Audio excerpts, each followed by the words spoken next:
All right. Okay, well, I'm here with Tom Sito, professor of practice at USC here, and how many year veteran of animation? Oh, about 38 years now. 38 years. So. And we're here to talk about Tom's new book, Moving Innovation, The History of Computer Animation. Mm-hmm. And your background is primarily 2D animation, correct? Yes, yeah. I started animation in the mid-1970s,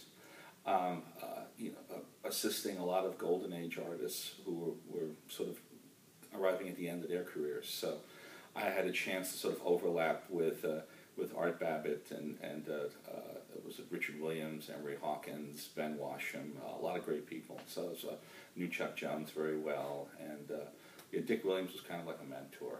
And I was at Disney's for all the large musicals. So I was an animator. I started on Who Framed Roger Rabbit, and I also was an animator on Little Mermaid and Aladdin and Beauty and the Beast and The Lion King. I was head of the story department on Pocahontas.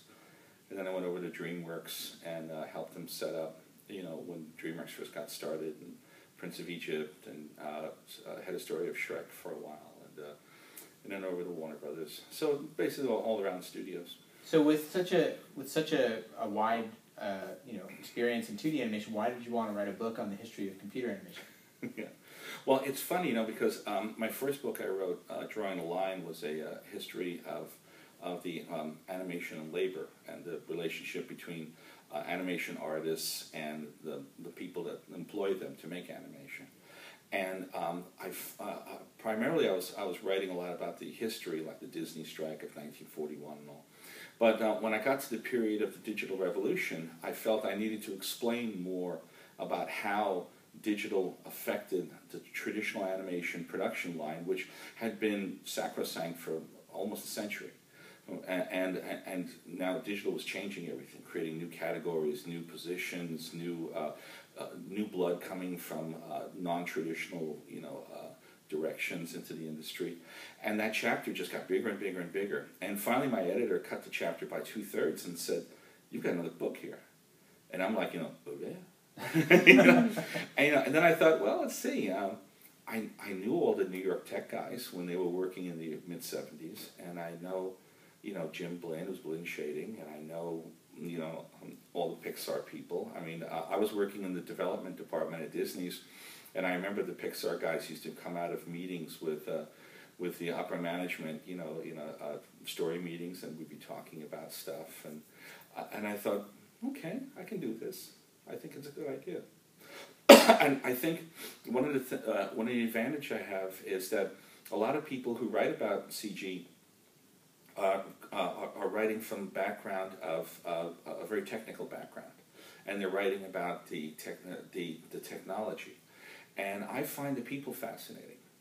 The people who created CG, because what's so interesting about the pioneers was that they were basically inventing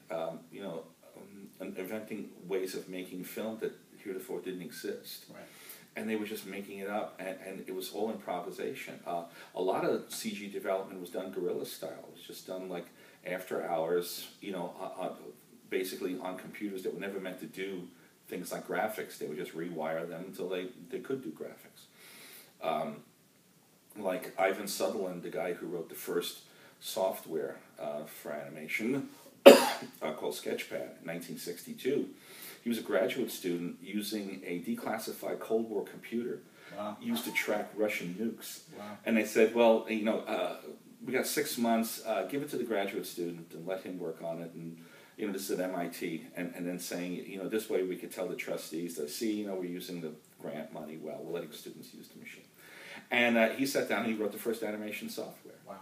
And it was interactive. It was fascinating. And Alan Kay, who was the scientist who inspired, created the laptop, basically, said to Sutherland later, how were you able to do something, that complex in such a short amount of time?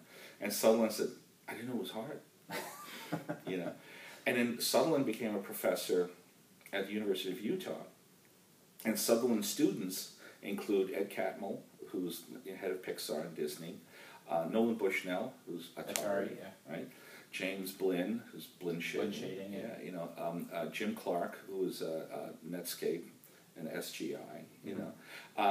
There was just this whole list, Fong Shader. Fong Shader. Yeah, I mean, all these people and everything, they all came through that. And one of the things I found so fascinating was that as you peeled away layers and you looked things up, people kept interacting and cross currents, and people kept keep popping up. Yeah, it's like a spider web, and you just kind of like, okay, this person knows this person. That's interesting. So, is there anything else that surprised you when you wrote the book that you didn't know maybe going into it? I mean, you said you knew some of the people that were in the book, and was there maybe some connections that you didn't know existed, or anything that kind of surprised you? I was surprised at how much government money was involved initially, and that was in the 1960s. Because computers really started to come on strong. In the 1960s, and in the 70s, they were still pretty much in the laboratory. It was really in the 80s with the silicon chip, development, all that it started to go retail.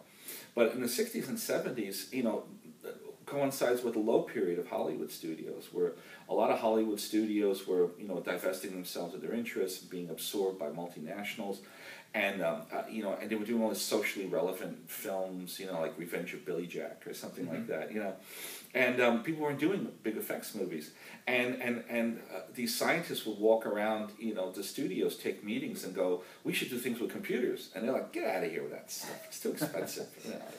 But the government wanted flight simulators, they wanted training films, they wanted films to show how, potential things might work.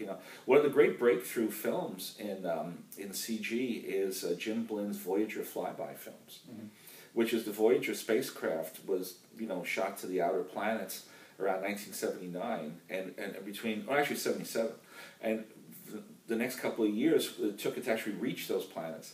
They said, we need a film to explain what the thing's doing. Because what if the camera fails? Right. We spent $3 billion, and what is it doing out there? And Blinn, the people working with Blinn were a lot of the people who became the backbone of Pixar's technology arm.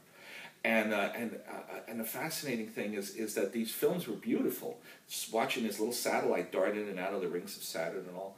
And at that time, if you wanted to see, state-of-the-art CG, and you weren't already a SIGGRAPH person or something, you had to go to a film festival and wait for the last show of the night or something.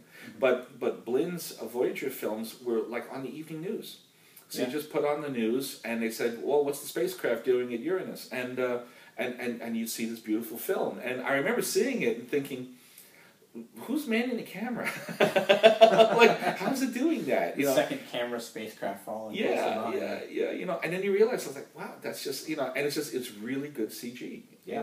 And it is funny that those people around Blinn later on, also all University of Utah grads and stuff, all rallied around Catmull, to be the Lucasfilm graphics group, which later split off and became Pixar. Right.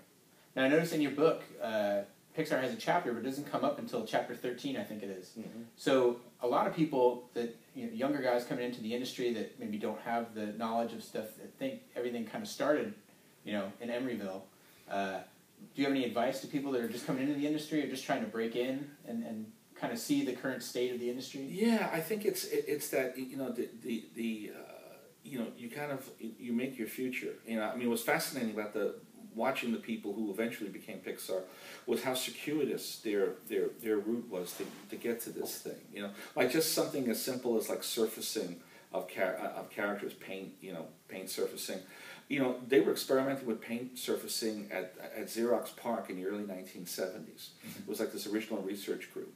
And then they were doing stuff at Cornell for a little while, and then from there as well, Alvy Ray Smith, who was one of the guys who developed alpha channeling, he was at NYU, and then later he went to Xerox PARC, and then they all work in New York Institute of Technology in the mid '70s, where they did some of the first paint programs for animation. And also developed the first ways to scan 2D animation drawings to put them into a computer. Then they took what they learned from that and went to Lucasfilm, and basically it eventually became the Pixar rendering computer and RenderMan.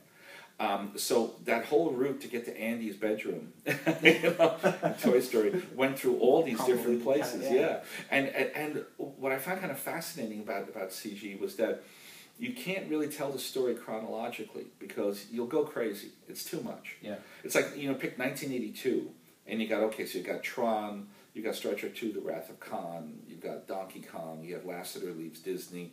There's just so many things happening, you know, as well as E.T. and things like that. So many things are happening, and then, but so I found I had to sort of follow separate tracks. Like there's a track for games, and there's a track for motion picture visual effects, and there's a track for experimental and avant-garde film. You know, because a lot of these people at that time were working almost in isolation, unaware of one another, until about the late 80s when everything started to blend and everything started to overlap finally.